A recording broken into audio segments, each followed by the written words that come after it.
legal votes, I easily win. If you count the illegal votes, they can try to steal the election, steal the election, steal the election.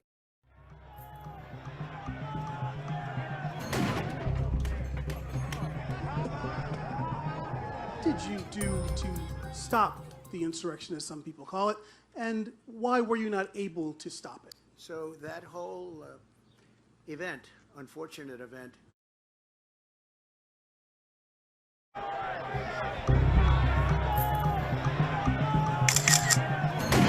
Police officers were hurt.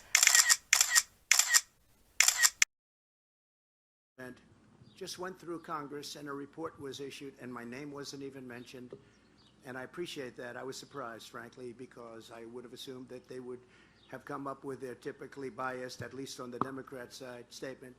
The report came out, as you saw, 2 weeks ago. My name wasn't even mentioned. That was an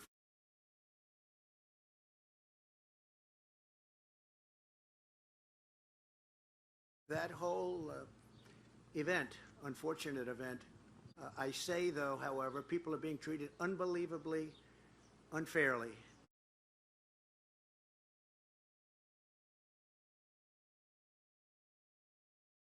You look at people in prison and nothing happens to Antifa.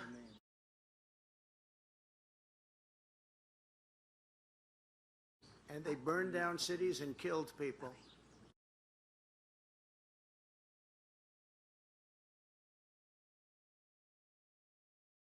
There were no guns in the Capitol.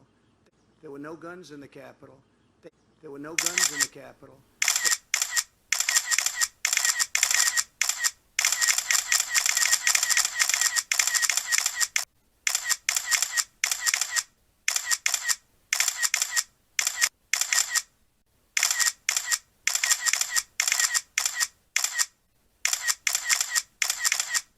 Investigators finding 5 guns, including a military-style assault rifle, 2 pipe bombs, and 11 Molotov cocktails. And the human toll, more than 50 police officers hurt during the clashes with a violent pro-Trump mob.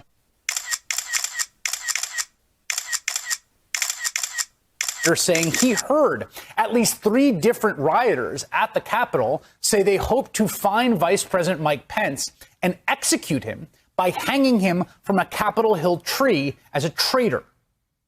There were no guns in the Capitol. They burned, except for the gun that shot Ashley Babbitt, and nobody knows who that men were. If that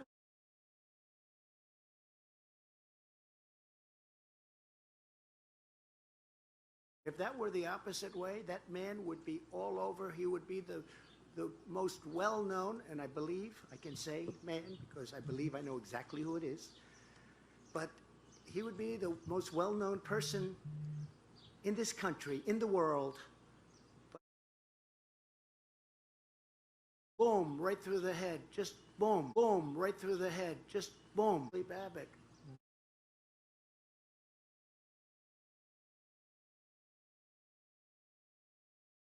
Boom, right through the head, just boom. There was no reason for that.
For what purpose is the gentleman from Tennessee seek recognition? To address the House for 1 minute and remind the House that we were under attack on January the 6th. Without objection, the gentleman is recognized for 1 minute. Thank you. Earlier this week, a freshman Republican said that January 6th could have been seen as just a typical tourist day in the Capitol. Well, let me tell that gentleman that on typical tourist days in the Capitol, 100 policemen aren't beaten by people who try to enter the Capitol when it's closed to public attendance because of the coronavirus. On typical tourist days, people don't put excrement on the walls of the Capitol of the United States. On typical tourist days, people don't urinate on the floors of the Capitol of the United States. On typical days, people don't batter down the windows on the outside to breach the Capitol. On typical days, people don't batter down the doors and the glass entering the Speaker's lobby, resulting in one person's death. And if that person wasn't dead, they would have breached the floor of the House, and God knows what they'd have done if they could have found a person on the House. They were hollering, "Hang Mike Pence, Nancy Pelosi, where are you? We're here." That was an insurrection. That was an attack on our Constitution. It should never be forgotten by anybody who was serving in the Congress, by any American, because our liberty, our Constitution, our country, our values were on the line. I yield back the balance of my time.